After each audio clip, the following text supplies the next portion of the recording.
Hello, welcome to the programme. The body of the Ethiopian Prime Minister Meles Zenawi has arrived home in Addis Ababa for burial after being flown from Belgium.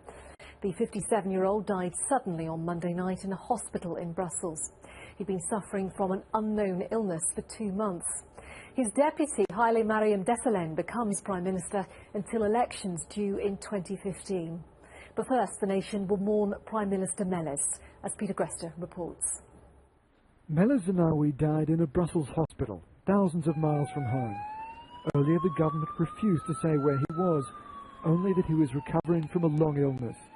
An infection finally killed the weakened Prime Minister late on Monday night. Ethiopian Airlines carried Meles' body home for a period of national mourning in a country that's known no other leader for the past 2 decades. Zenawi was one of Africa's longest-serving leaders. He began his political career in the Tigray People's Liberation Front. That was a movement against Ethiopia's military regime. His success led to his election as president in a transitional government in 1991 after overthrowing the military council. Mr. Meles continued in that role until 1995 when he became Prime Minister of Ethiopia. He won a 4th term in elections in May 2010 and continued to rule until his death. Well, for more on this, we can speak now to Hassan Hussein. He's an Ethiopian writer for oprime.com News, that's based in Minneapolis. So good to have you with us on the programme. Why do you think there's been so much secrecy about both Meles' health and his death? I think that reflects the condition of the government. The government is very repressive, and one of the means it uses to maintain control is to silence the media and to keep secret. So it is a repressive regime, and this is a reflection of this condition. You describe it as a repressive regime, but would you admit that, I mean, like the tributes that have been paid to him, this was a man who brought Ethiopia out of the depths and made it into one of the countries that economically is among the strongest in that part of Africa?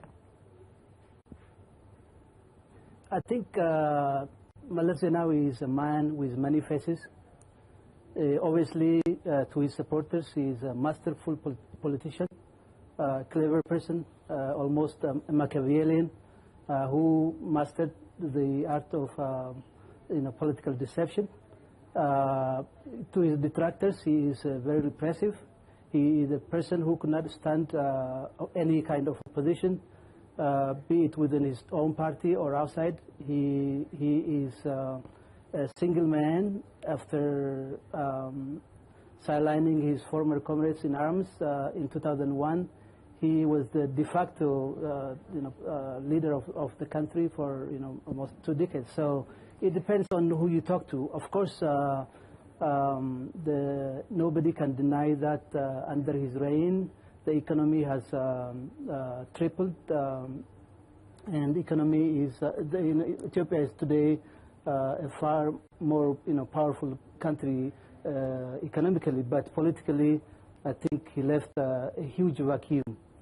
How big, well, I was going to say, how big is there a risk of a power vacuum? Or do you think that the Deputy Prime Minister is a strong enough leader to hold what is effectively a coalition together?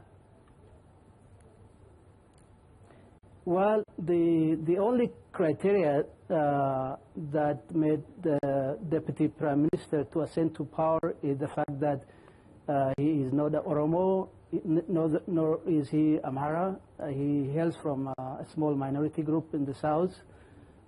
He has no footing within the security forces, the military.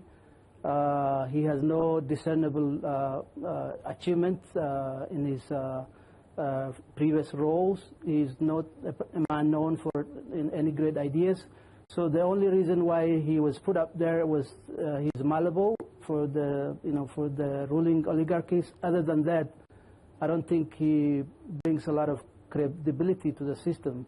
A lot of people may see the fact that he is not Tigrayan as a relief, but I think the system would go on with him being on the front, but other people pulling the strings from behind.